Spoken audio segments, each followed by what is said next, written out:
Silakan duduk Bapak Ibu. Shalom. Ya, seperti biasa, shalom yang pertama biasanya akan dijawab hanya 20% dari jemaat. Saya akan ulang sekali lagi Bapak Ibu. Shalom. Nah, itu selalu Bu, di mana saja demikian adanya gitu ya.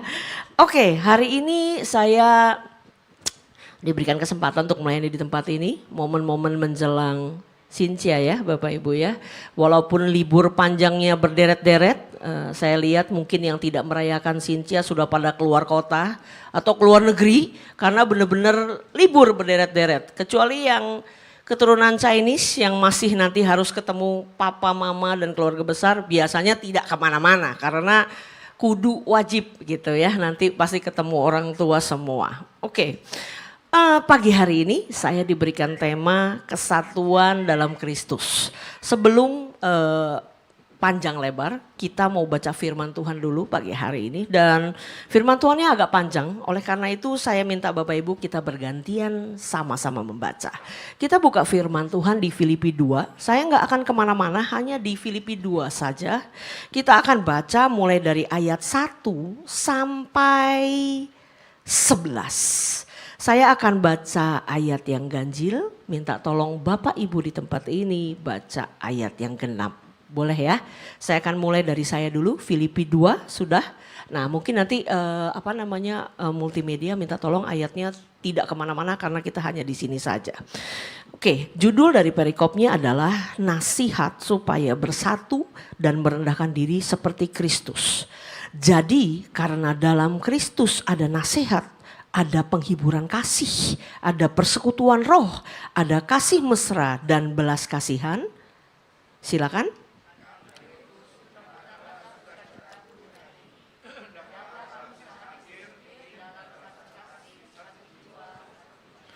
Dengan tidak mencari kepentingan sendiri atau puji-pujian yang sia-sia. Sebaliknya hendaklah dengan rendah hati yang seorang menganggap yang lain lebih utama daripada dirinya sendiri.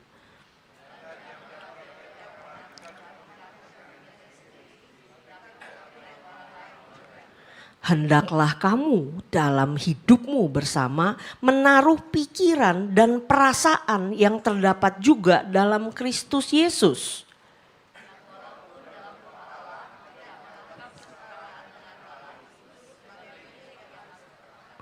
Melainkan telah mengosongkan dirinya sendiri dan mengambil rupa seorang hamba dan menjadi sama dengan manusia.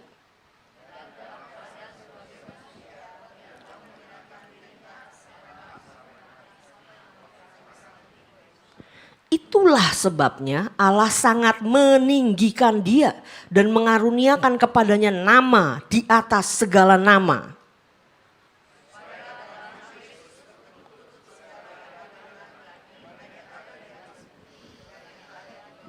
Dan segala lidah mengaku Yesus Kristus adalah Tuhan bagi kemuliaan Allah Bapa. Firman Tuhan ini adalah firman Tuhan yang saya rasa setiap kita, kalau kita jadi orang Kristen sudah lama, kita sudah pernah baca ayat-ayat ini. Filipi 2 ini adalah nasihat dari Rasul Paulus kepada jemaat di Filipi untuk meneladani Yesus. Agar mereka dalam hidup mereka bersama punya sebuah kesatuan. Nah Bapak Ibu, kita ini manusia tidak selamanya sendirian. Kita selalu ada banyak urusan dengan orang lain. Kesatuan yang paling kecil di mana kita punya relasi dengan orang lain, anggap saja mungkin pasangan kita. Suami dengan istri, istri dengan suami. Itu kita berhubungan dengan orang lain. Lalu mungkin kalau sedikit lebih besar lagi keluarga inti, orang tua dengan anak. Lalu kalau lebih luas lagi kita ada keluarga besar. Ada mertua, ada ipar, betul ya. Nanti ada keponakan, ada sepupu-sepupu, banyak deh. Ada popo, apo, segala kakek nenek dan segala macam banyak. Pokoknya rame keluarga besar. Itu kita berhubungan, berelasi dengan orang lain. Lalu dari sejak kita kecil, sekolah, kuliah, dunia pekerjaan, kita pun juga berelasi dengan orang lain. Demikian juga di gereja.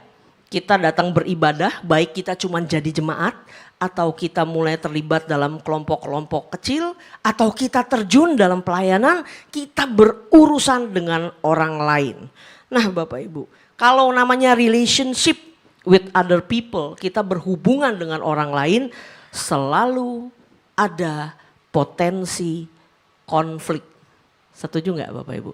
Nggak usah jauh-jauh teman gereja segala. Suami istri aja. Ada yang dari sejak jatuh cinta pertama kali, sampai menikah, sampai punya anak 3, sampai punya cucu, sampai dipanggil pulang Tuhan, tidak pernah konflik.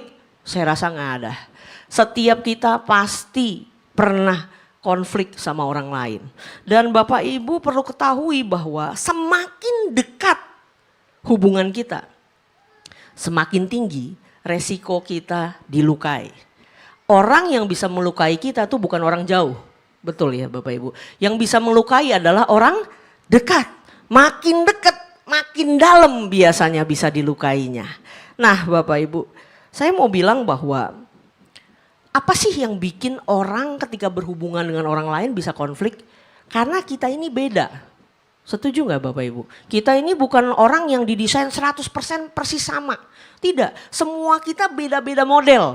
Berbeda-beda, latar belakangnya beda. Dididik dalam keluarga yang berbeda-beda.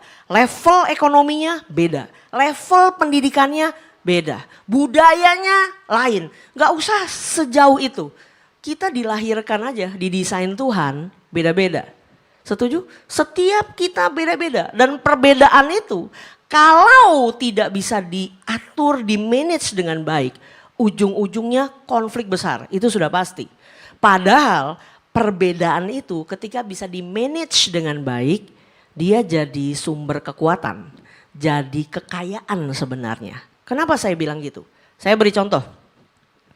Kalau sebuah gereja, nggak usah jauh-jauh deh ya, ini kan lagi di gereja nih. Sebuah gereja dengan tim pelayanan berbeda-beda. Kalau orangnya modelnya sama semua, sifatnya sama, kemampuannya sama, Bapak Gembala sama Ibu Gembala bakalan pusing. Contoh, semuanya jago main musik isinya orang gereja ini. Tapi enggak ada yang bisa arrange sebuah tata ibadah. Enggak ada yang ngerti multimedia misalnya. Enggak ada yang senang suka berdoa buat orang lain. Enggak ada yang suka shalom, selamat datang. Enggak ada, semuanya main musik. Jalan enggak gerejanya? Bingung lah, semuanya main musik. Masa main musik semua datang ke sini kan enggak mungkin. Itu cuma contoh sederhana. Demikian juga di perusahaan. Kalau di perusahaan semua model orangnya suka ngatur, dominan. Kacau nggak perusahaannya? Kacau Bapak Ibu. Ribut, berantem. Kenapa? Karena semua orang maunya ngatur. Ya kalau semuanya mau ngatur, nggak ada yang mau diatur, nggak ada yang mau melaksanakan, gimana bisa jalan? Tidak bisa. Oleh karena itu sebenarnya ketika orangnya jenisnya berbeda-beda, modelnya berbeda-beda, kemungkinannya 2. 1, ada konflik bisa jadi. Kedua, justru bagus. Kenapa? Kekurangan yang satu diisi dengan kelebihan yang lain. Kan begitu. Selalu demikian adanya. Dan Bapak Ibu, dimanapun kita, suami istri, keluarga inti, keluarga besar, perusahaan, gereja, kita pasti menghadapi perbedaan demi perbedaan. Sehingga perlu komunikasikan, perlu dikondisikan supaya ini tidak menjadi keributan, tapi bisa terselesaikan dengan baik. Saya beri contoh sederhana. Kalau malam Sincia, malam Imlek, biasanya keluarga besar makan-makan nggak? Ngumpul makan ya Bapak Ibu. Nah, saya biasa ikut makan sama keluarga suami saya. Ini aja, ini bisa jadi banyak perbedaan Bapak Ibu. Contoh, dulu kita kalau malam Sincia itu kudu, wajib, hukumannya apa ya? Pokoknya nggak bisa nggak gitu ya. Kalau lagi sakit pun kalau perlu diseret lu pokoknya mesti datang gitu. Gue nggak mau tahu gimana caranya. Harus makan gitu ya. Kita ngumpul. Tapi waktu anak-anaknya sudah makin besar, mama mertua saya kan masing-masing sudah mulai punya pasangan, betul? Sudah menikah. Dan ketika mereka menikah, keluarga sana juga punya acara kan. Nah setelah itu berlalu terus anaknya udah pada gede juga pada punya pacar. Sehingga mulai ada aduh ini mau makan Sinci aja kadang-kadang bingung Bapak Ibu. Mau ikut makan keluarga sini apa lu mau ikut makan keluarga sono kan begitu. Kalau tidak dikomongin ini bisa ribut loh. Oh jadi lu sekarang belanya keluarga sono, nggak mau keluarga sini lagi. Salah lagi gitu ya. Nah ini kejadian yang sekarang nih Bapak Ibu. Kita mau makan-makan malam Sintia tuh hari Selasa. Betul ya? Sintianya hari Rabu. Kita udah bahas nih di grup keluarga. Grup keluarga kan ada WA ya kan. Kita mau makan-makan malam Sintia di mana? Kalau ke restoran malam Sintia mahal. Terus macet, males, makan di rumah mama. Oke, muncullah isu pertama. Ada satu anak dan satu keluarga yang keluarga mertuanya di Bandung.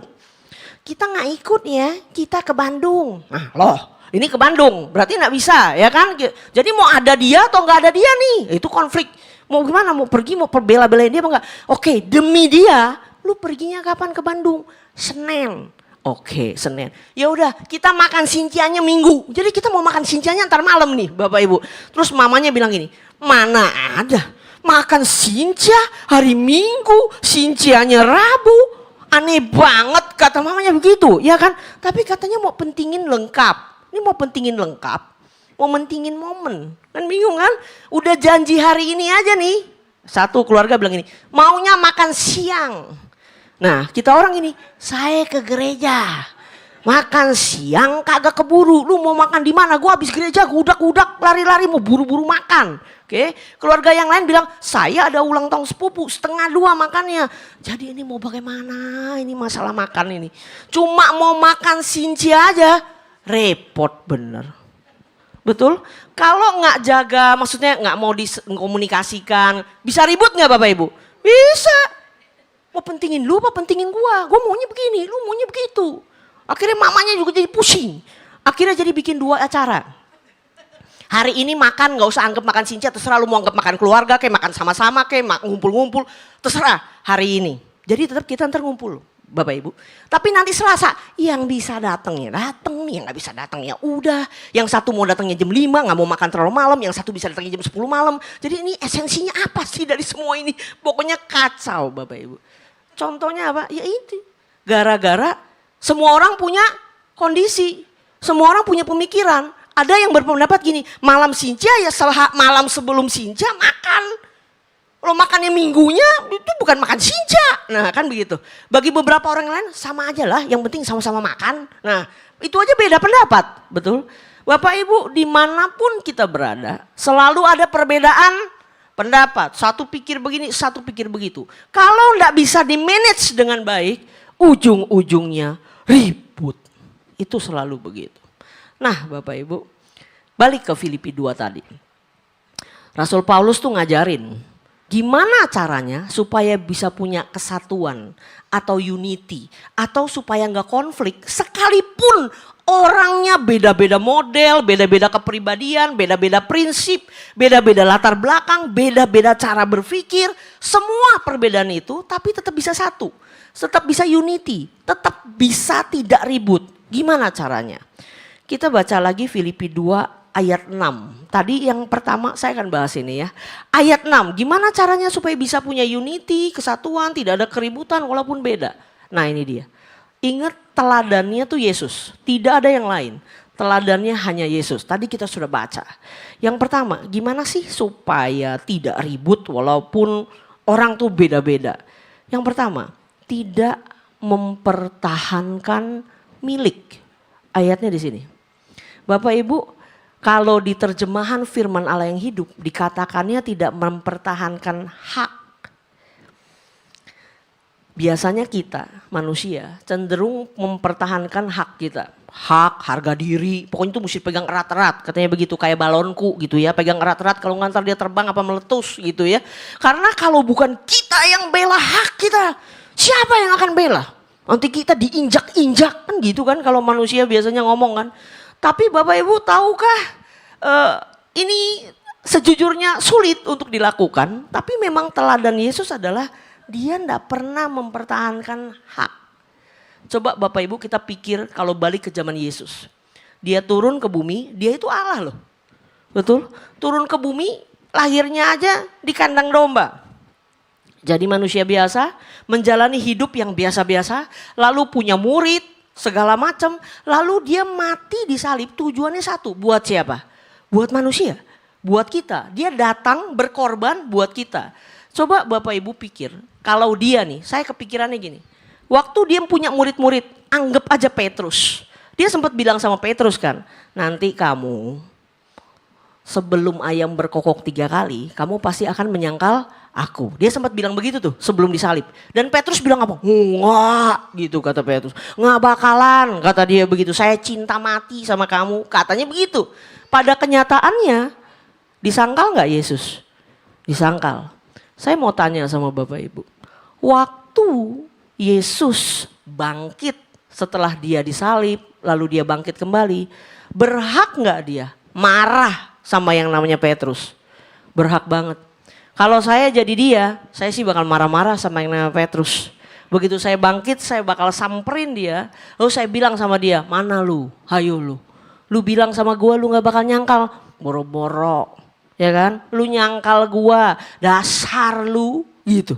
Padahal lu bertahun-tahun ikut gua, deket sama gua, lu kenal gua betul. Tapi lu tinggalin gua, lu bilang lu gak kenal sama gua. Ngomong aja lu. Begitu. Yesus tidak. Ketika dia bangkit, dia bilang suruh sampaikan kepada murid-muridnya, bahkan kepada Petrus. Sebegitunya dia sayang, dia menghargai, dia tidak pernah tuntut haknya. Teladan kita itu Yesus. Dia tidak pernah nuntut haknya. Saya pernah dengar, ini cerita ini agak berat ya Bapak Ibu. Tapi coba tolong dipahami karena ini sempat mengubah pemikiran saya. Saya pernah sharing sama seorang hamba Tuhan. Jadi waktu itu ada seorang suami istri yang sedang berkonflik. Lalu suaminya ini marah besar sama istrinya. Dia merasa istrinya menginjak-injak harga diri dia sebagai laki-laki, sebagai suami. Saya rasa cerita kayak gini, cerita yang sangat umum. Lalu saya cerita sama hamba Tuhan ini. Iya kak, saya panggil dia kak. Ini suaminya merasa sakit hati sama istrinya. Dia merasa diinjak-injak, harga dirinya ternoda oleh tindakan dan perilaku istrinya. Dan yang saya kaget, hamba Tuhan ini bilang gini, emangnya harga dirinya mau diapain Rin? Maksudnya mau diapain? Saya nanya gitu. Tuhan sudah jelas bilang harga diri itu dibuang. Saya mikir banyak itu Bapak Ibu. Gara-gara dia ngomong gitu.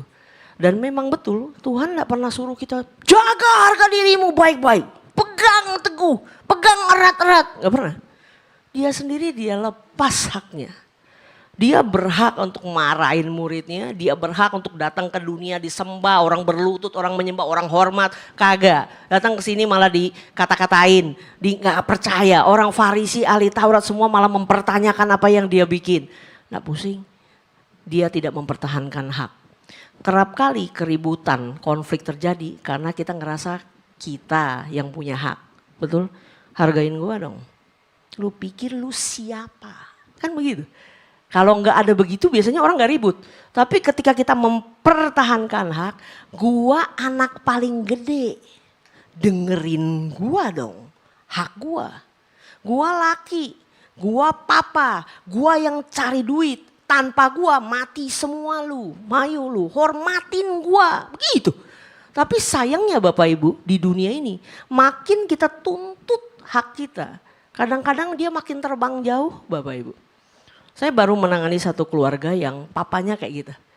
Hidup dari saya, kerja saya yang cari duit. Begitu anaknya dikuliahin di luar kota dan bikin salah. Hukuman yang bapaknya bikin gampang banget Bapak Ibu. Dia cuma bilang gini, gua stop uang kuliah lu. Sono lu urus sendiri. Saya mikir bagaimana sih maksudnya ini, anak ini kan anak dia. Ya salah ya dikasih tahu lah gitu maksudnya. Tapi selalu dikit-dikit gua stop duit lu. Sama istrinya juga gitu. Kalau istrinya bikin salah, gua stop duit lu. Repot nih punya suami begininya kayak keran buka tutup, stop enggak gitu. Kalau marah di stop gitu, wah repot begini.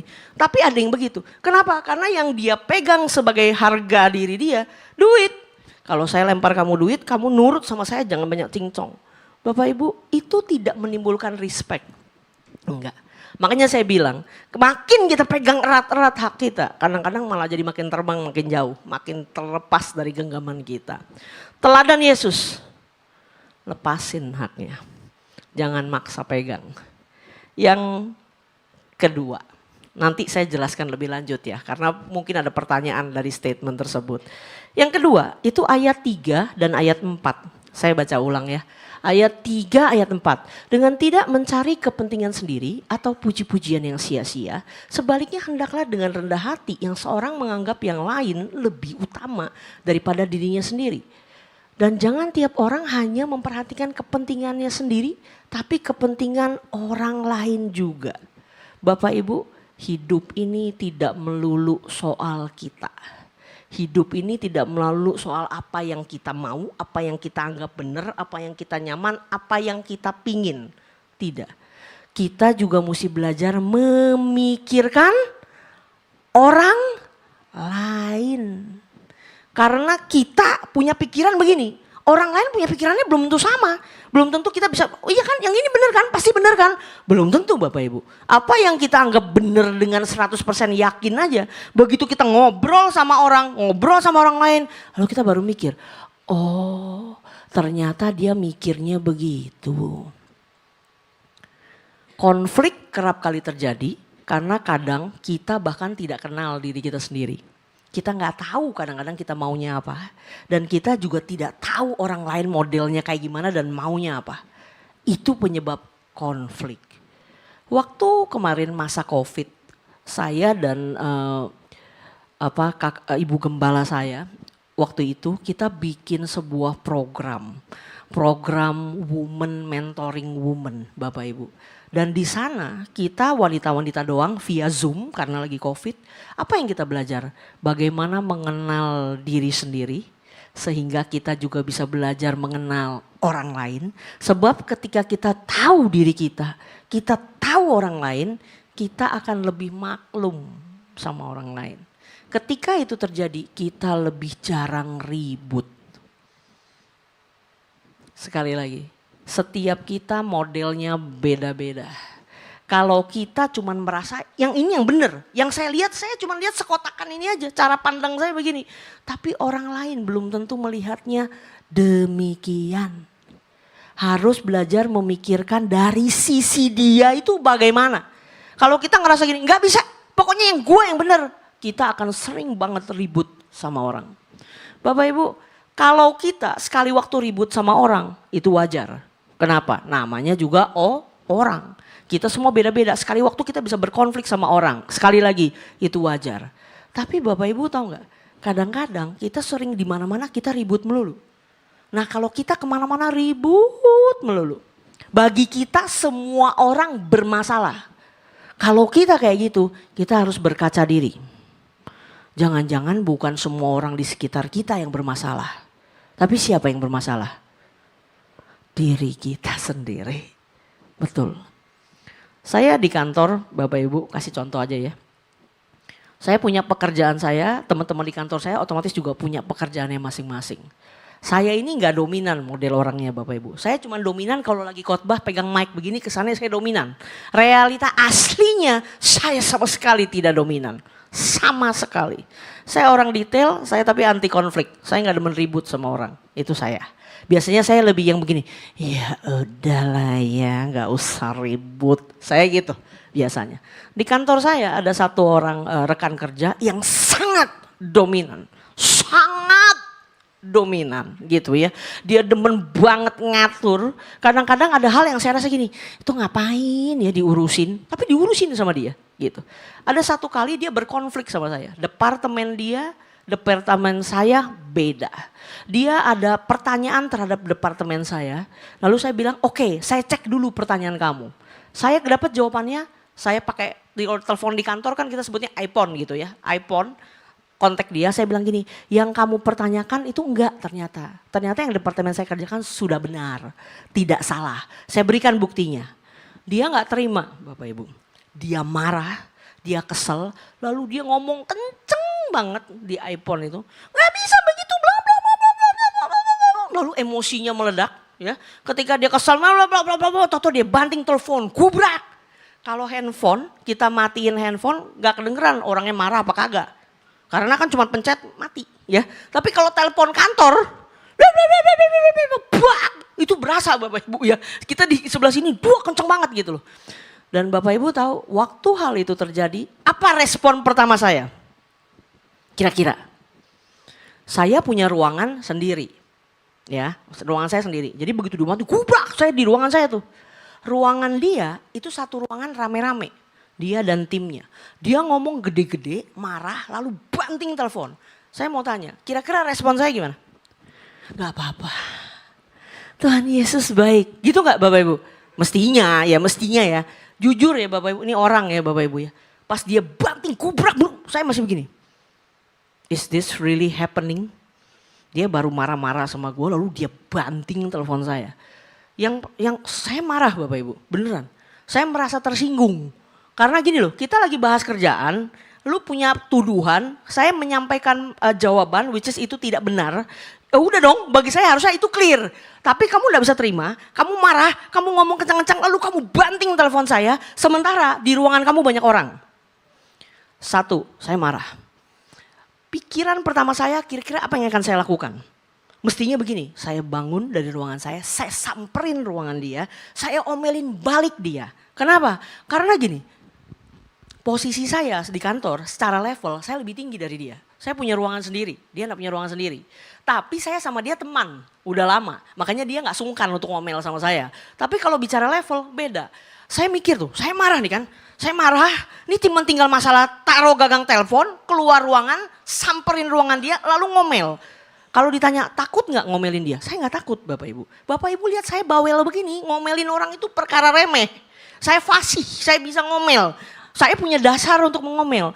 Cuman waktu saya mau marah dan nyamperin, terus tiba-tiba saya berpikir begini.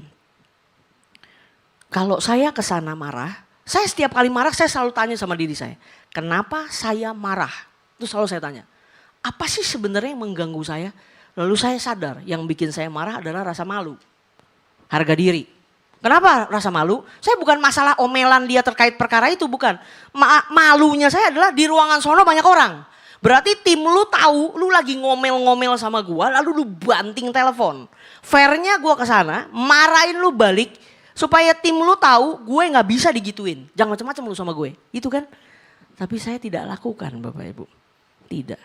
Karena apa? Karena firman Tuhan yang lewat di kepala saya bilangnya begini. Jika itu tergantung kepadamu, hiduplah dalam perdamaian dengan semua orang. Itu mau bangun keluar ngomel kagak jadi. Saya tutup teleponnya, saya mikir. Kesel sih sebenarnya, nih maunya meledak gitu ya. Tapi firman Tuhan bilang, kalau itu tergantung sama kamu. Ya ini tergantung sama saya nih. Saya mau kesana jadi ribut, jadi gede atau saya kagak. Kan cuma keputusannya di saya nih. Tinggal masalah saya mau apa saya enggak. Saya enggak jadi Bapak Ibu. Saya ambil air minum. Mesti minum teh manis kali ya nih biar kakak kaget gitu ya. Jantungan gitu ya habis dimaki-maki orang. Selesai. Terus saya mulai melihat dari cara dia melihat. Maksud orang ini baik sebenarnya Bapak Ibu. Dia sayang sama perusahaan di mana kami bekerja. Sehingga ketika dia ada curiga sesuatu yang kayaknya nggak benar. Dia memaparkan kepada saya. Oke, tapi ternyata curiganya tidak terbukti. Tapi dia sudah kadung yakin dengan kecurigaan dia. Sehingga dia kesal, emosi dan marah. Saya mulai melihat dia, keluarga dia, latar belakang dia, kepribadian dia, motif dia. Saya ngerti dari sisi dia. Saya redam amarah saya coba pencet telepon lagi ke tempat dia. Mau ngajak ngomong, karena kan tadi endingnya gak enak ya kan. Gak diangkat. Ya sudah lah ya kalau kagak diangkat. Akhirnya saya pikir gimana caranya saya selesaikan masalah ini. Saya chat dia Bapak Ibu. Saya bilang ini masalah pekerjaan, saya tahu tujuan kamu baik dan saya terima kasih. Tapi memang realitanya enggak seperti itu. Buktinya ini saya berikan. Jadi all clear, aman. Kamu kenapa ya saya tanya. Saya ini sayang sama kamu sebagai rekan kerja. Kalau kamu sedikit-sedikit ada problem pekerjaan lalu kamu take it personally lalu kamu ngamuk. Kamu kan capek ya begitu. Saya bilang saya care sama kamu jangan sampai karena hal ini jadi terganggu gitu loh. Dan kalau saya ada salah saya minta maaf. Saya bilang gitu. Dia tidak jawab lama. Mungkin dia butuh waktu ya Bapak Ibu ya. Baca, selesai, udah akhirnya clear, selesai. Walaupun dia tidak minta maaf atau apapun saya gak pusing. Karena buat saya gak penting itu dia minta maaf atau tidak. Yang penting saya belajar mengerti dari sisi dia itu gimana. Apakah yang dia kerjakan benar gak benar, itu bukan urusan saya. Dia minta maaf, minta maaf, itu juga bukan urusan saya. Yang penting saya jaga hati saya ikutin apa kata firman Tuhan, saya mengampuni dia. Saya menyampaikan, saya apakah membiarkan? Ya enggak sih, karena kan saya tegur. Tapi dengan cara halus, lewat chat, tidak ngamuk-ngamuk, tidak mempermalukan dia. Semakin hari saya lihat, orang ini makin berubah Bapak Ibu. Dulu kalau emosi menggelegak, mengerikan gitu ya. Sekian tahun berlalu, better, mendingan. Masih tetap dominan? Iya, karena itu karakter dia. Mau bagaimana? Saya mau gak mau ya harus terima, model orangnya begini. Tapi dia makin bisa mengontrol emosinya. Kami bisa lebih kerjasama dengan lebih baik. Dan Bapak Ibu, sejujurnya itu bisa dilakukan kalau saya nggak mikirin kepentingan saya doang, nggak mikirin harga diri saya, tapi saya juga mikirin dari sisi dia. Kadangkala kita perlu belajar tentang kepribadian kita sendiri. Kenapa? Supaya kita bisa maklum sama orang lain. Contoh, saya nggak dominan, tapi saya harus belajar bahwa memang ada karakter yang Tuhan ciptakan, orang itu dominan. Itu Tuhan yang ciptain loh, bukan dia nggak mau-maunya dia gitu loh, mengatur. Enggak, memang dia didesain Tuhan begitu. Kenapa Tuhan desain dia begitu? Karena dunia ini memang butuh orang dominan. Kalau semua orangnya kayak saya, model karakter saya tuh gini loh, lu suruh gue kerjain. Lu nggak suruh gue jarang ada inisiatif, terus terang aja, mager. Lu suruh gue jalan, lu nggak suruh gue kagak jalan. Puji Tuhan suami saya dominan.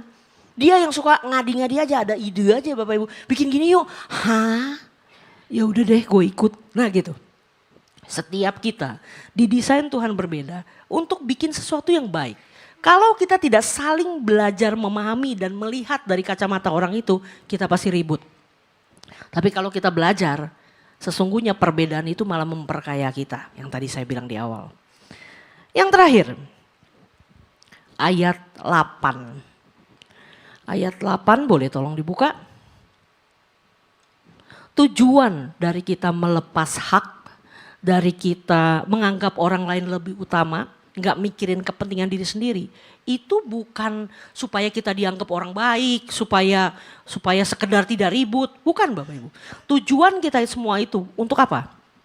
Ini, Yesus melepas hak. Yesus menganggap yang lain lebih utama. Yesus nggak ngomel menuntut dirinya dihargai sebagai Allah yang turun ke bumi dan sebagainya. Kenapa? Karena dia punya tujuan yang jelas. Ada kehendak Allah yang harus dia kerjakan. Apa itu? Mati di salib buat kita. Dia tuh tujuannya jelas. Saya datang ke sini buat mati sampai di kayu salib, menyelamatkan jiwa manusia. Tujuan dia hadir ke bumi itu loh Bapak Ibu. Mau ngapain sekarang saya tanya? Tujuannya menebus dosa kita. Kalau dia nggak mati di salib, kita nih nggak ada ke gereja begini, mau ngapain? Karena dia sudah mati di salib, kita percaya sama kasihnya, kita ditebus dia, kita dikasihi, kita mengasihi dia kembali. Ya kita datang ibadah, kita jadi pengikut Kristus, betul? Yesus fokus sama tujuan dia dan dia taat sampai mati di kayu salib. Kalau Bapak Ibu mau ngelepas hak, kalau Bapak Ibu mau menganggap orang lain lebih utama, gak mentingin diri kita sendiri, tujuannya tidak lain dan tidak bukan. Karena memang itu yang Tuhan mau. Karena itu sesuai kehendak Tuhan. Karena itu sesuai kebenaran firman. Bukan gini, ya kan malu ya orang gereja, hari Minggu selalu ke Perwata Tower, masa di kantor ngamuk-ngamuk, janganlah ya. Bukan karena itu Bapak Ibu, tapi karena apa? Memang Tuhan suruhnya begitu. Seperti yang tadi saya contohkan, saya maunya marah nih, bela hak saya. Tapi tiba-tiba firman Tuhan bilang kalau tergantung sama kamu, hiduplah dengan perdamaian dengan semua orang. Saya gak jadi ribut. Kenapa? Karena firman Tuhan bilang begitu. Jadi melepas hak bukan berarti membabi buta atau bodoh. Contoh nih Bapak Ibu. Misalnya saya tanya sama Bapak Ibu, Pak tinggalnya di mana Pak? Saya di Pantai Indah Kapuk Bu. Oh iya pik ya, luar biasa Pak. Itu rumahnya atas nama Bapak? Iya. Ada sertifikat rumahnya? Ada. Lepasin Pak hakmu sama rumah itu, kasih rumahnya buat saya. Kasih nggak? Ya kagak lah, ngapain? Aneh kalau begitu. Ya masa melepasin hak semua, kita punya rumah, kita punya mobil, kita bagi-bagi orang. Ya bukan begitu maksudnya. Kita melepas hak, kita menganggap orang lain lebih utama. Supaya apa? Supaya kehendak Tuhan dinyatakan. Supaya ketika kita jalanin hidup kita, ikutin apa yang Tuhan mau. Melepas hak. merendahkan diri kita, anggap orang lain lebih utama, berusaha melihat dari sisi orang itu, maka apa? Minim konflik. Tujuan bisa tercapai, baik itu keluarga, keluarga besar, gereja, perusahaan. Ketika tujuan tercapai, bukankah Tuhan yang dimuliakan? Itu yang kita harus belajar Bapak Ibu. Sejujurnya tidak selalu mudah. Karena manusia biasanya self defense. Betul ya Bapak Ibu? Saya harus jaga harga diri saya. Tuhan tidak pernah memberikan teladan seperti itu. Saya tadi pagi baru sharing sama satu orang ya teman saya ya, orang dari luar kota. Mobilnya baru ditabrak orang Bapak Ibu. Mobilnya lagi parkir, bukan lagi jalan. Lagi parkir anteng-anteng baik-baik, diem-diem ditabrak orang. Lumayan parah sih. Dan begitu diperkarakan ini gimana nih? Dia kesal, kenapa kesal? Karena orang yang nabrak, mungkin orang itu juga gak mau dituntut. Jadi pertama dia mau kabur, tapi akhirnya berhasil ditahan. Begitu mau di ngomongin, dia malah mempersalahkan. Parkirnya sih ngadepnya ke sini, ngadepnya ke situ. Lah, parkirnya ngadep ke sini, ngadep ke situ, kan dia parkir di parkiran. Sebenarnya nggak relate ya Bapak Ibu ya. Karena saya lihat fotonya, apa hubungannya. Tapi intinya orang itu nggak gitu mau disuruh ganti. Nggak mau disuruh perbaikin dan sebagainya. Akhirnya dia pakai cara-cara mempersalahkan balik si mobil yang parkir termasuk yang teman saya. Sementara bagi teman saya, lu aneh banget lu. Mobil gua parkir begini mah begini aja. Lu yang lagi bergerak, lu yang nabrak, lu yang salah dong gitu kan.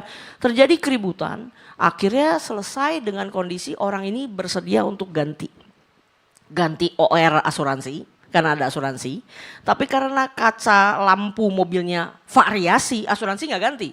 Asuransi ganti ke posisi normal. Dia harus bayar itu kalau mau ganti yang variasi. Belum selama itu mobilnya lumayan rusak Bapak Ibu, bakal sebulan di bengkel. Sekarang sebulan mobilnya di bengkel, dia pakai mobil siapa? Kan dia juga butuh mobil, begitu kan? Jadi butuh cari mobil pengganti, jadi ribut bla bla bla bla. Yang ini nggak mau bayar, yang itu merasa dirugikan. Udah, akhirnya orangnya bersedia mengganti. Tapi Bapak Ibu, teman saya ini anak Tuhan. Dan saya salut sama dia. Sebenarnya dari kejadian ini dia dirugikan sekian belas juta. Termasuk asuransi dan kalau dia mau sewa mobil. Gitu variasi lampu dan kalau dia harus sewa mobil untuk keseharian dia rugi belasan juta. Tapi orang ini sudah deal nih, oke saya ganti, tapi nggak bisa langsung ganti, kenapa? Berat duitnya, jadi mau bayar sebagian, semalaman dia pulang setelah deal orangnya ganti, nggak bisa tidur Bu, kenapa? Merasa bersalah, padahal dia loh yang ditabrak gitu loh, tapi dia ngerasa kayaknya kasihan juga ya itu orang. Udah mana setiap buka Instagram katanya. Ayatnya begitu lagi katanya. Ayatnya bagaimana saya tanya. Ayatnya tuh bilangnya. Kalau kamu tahu gimana caranya berbuat baik. Tapi kamu tidak melakukan. Kamu salah. Aduh bagaimana ini. Saya sih tahu gimana cara berbuat baik. Saya bilang ya udah ganti setengah aja misalnya. Atau nggak usah sewain mobil deh, gantiin OR asuransi sama variasi lampu saja sudah. Yang sewa mobil nanti saya yang sewa sendiri, padahal kayak bukan salah gua gitu ya. Tapi ya udahlah, dia sudah berpikir segala macam, dia nggak bisa tidur semalaman. Saya bilang sama dia, kamu keren, kamu hebat.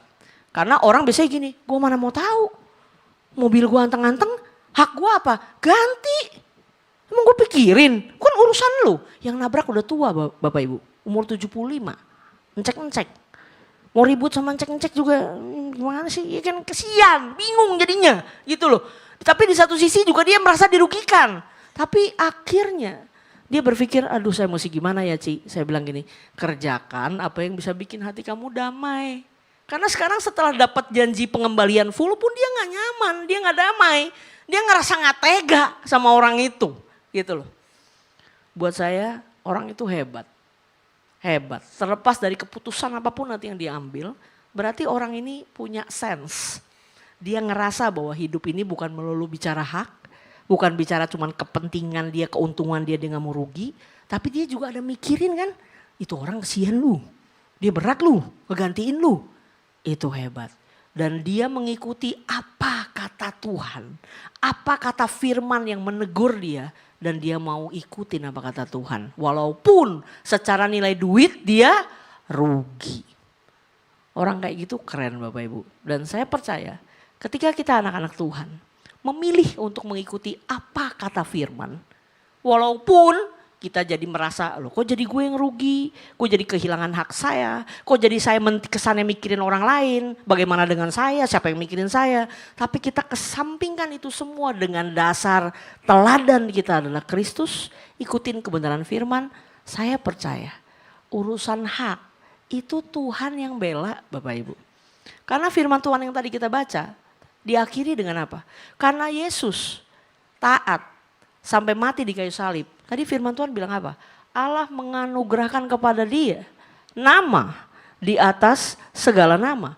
Semua lutut bertelut dan mengaku Yesus itu Tuhan. Jadi apa yang ada hasilnya gitu loh Bapak Ibu.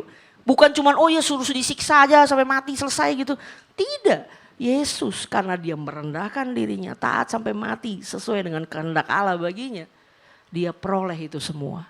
Bapak Ibu waktu kita melepas hak kita. Bukan dengan membabi buta tapi dengan takut akan Tuhan. Waktu kita menganggap orang lain lebih utama karena memang itu Tuhan suruh. Saya percaya masalah berkat lah, masalah pembelaan lah, masalah hak dan sebagainya. Itu Tuhan yang berikan buat setiap kita. Amin. Mari kita berdoa.